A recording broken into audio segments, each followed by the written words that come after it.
চারদিকে ব্যথা করছে, এই কপালের অংশে ব্যথা করছে, এবং মাথা ব্যথার কিন্তু অনেক ধরন আছে। তার মধ্যে একটা যেটাকে আমরা বলি মাইগ্রেন। সব মাথা ব্যথাই কিন্তু আসলে মাইগ্রেন নয়।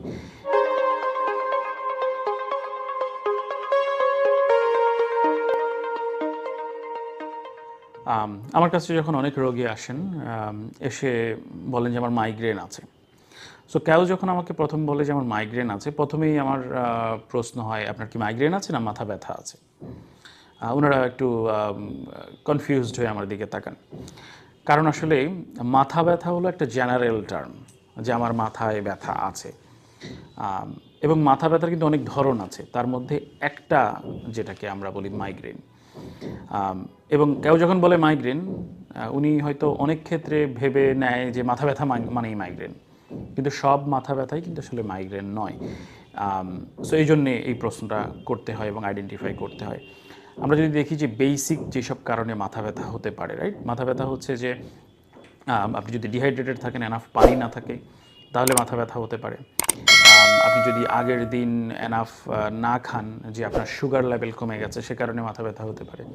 ধরেন আপনি এমন একটা জায়গায় আছেন যেখানে বদ্ধ, কোনো অক্সিজেন নেই বা প্রপার অক্সিজেন নেই, সে কারণে মাথা ব্যথা হতে পারে। ধরেন আপনি ঘুমোতে পারেননি আগের দিন রাতে, সে কারণে মাথা ব্যথা হতে পারে। হতে পারে যে আপনি খুব স্ট্রেসের মধ্যে আছেন, খুব চ্যালেঞ্জিং অবস্থার মধ্যে আছেন, অনেক পড়াশোনা করতে হচ্ছে, সেটার কারণে মাথা ব্যথা হতে পারে। তো মোরাললেস মাথা ব্যথা মানেটা কি? মাথার ভেতরে ব্রেইন আছে, এটা হচ্ছে বস বেসিকলি শরীরের। তার কোনো কিছুতে যদি কমতি হয়, তার 100%-এ কোনো কিছুতে যদি কমতি হয়, তাহলেই তার মাথা ব্যথাটা হবে। এখন সাধারণত স্ট্রেস হেডেক যখন হয়, তখন দেখা যায় যে এই মাথার চারদিকে ব্যথা করছে, এই কপালের অংশে ব্যথা করছে, তখন আমরা এটাকে স্ট্রেস রিলেটেড পেইন বলি বা টেনশন হেডেক বলি। মাইগ্রেন যখন আসলে আমরা বলি, বেশিরভাগ ক্ষেত্রে হচ্ছে যে মাইগ্রেনের কোনো কারণ খুঁজে পাওয়া যায় না। মানে আপনি সব কিছু চেক করেছেন, সিটি স্ক্যান করে দেখেছেন, মাথার ভেতরে কোনো টিউমার নেই, সে কারণে হচ্ছে না। আপনার স্ট্রেসও নাই, অন্য সব কিছু ঠিক করলেন, পানীয় খাচ্ছেন, অন্য সব কিছু খাচ্ছেন, তারপরও আপনার মাথা ব্যথাটা যাচ্ছে না, এবং এটার একটা অরা আছে, আপনি ফিল করতে পারেন যে মাথা ব্যথাটা আসছে। রোদে গেলে খারাপ লাগছে, লাইট অফ করে দিলে ভালো লাগছে। কিন্তু মোরাললেস মাইগ্রেনের যদি কারণ খুঁজতে যাই, তাহলে এটা দেখা যায় যে এটা একটা হয়তো ডিপ সাইকোলজিক্যাল কোনো এফেক্ট থাকতে পারে, যেটা অ্যাপারেন্ট না, কোনো একটা টেস্টে আসলে ধরা পড়ে না। যে কোনো ধরনের ব্যথাই আসলে কিন্তু মানে ধরে বোঝা যায় না যেটা ব্যথা। বোঝা যায় কিভাবে? মানে কোনো স্ক্যানে ধরা পড়ে না। ব্যথাটা আসলে একটা সাবজেক্টিভ ব্যাপার। রোগী আমাদেরকে বলছে যে আমার এখানে ব্যথা লাগছে, আমরা খুঁজে বের করার চেষ্টা করি যে কারণটা কী। এবং মাথা ব্যথার যখন অন্য সবগুলো কারণ খুঁজে পাওয়া যায় না, migraine could be one of them. আবার কিছু আছে যে ক্লাস্টার হেডেকের মতো, শুধু একটা সাইড ধরে এই যে এই জায়গায় ব্যথা করছে বা এই পাশে ব্যথা করছে, এবং এটা অনেক প্রচণ্ড ব্যথার কথা বলি।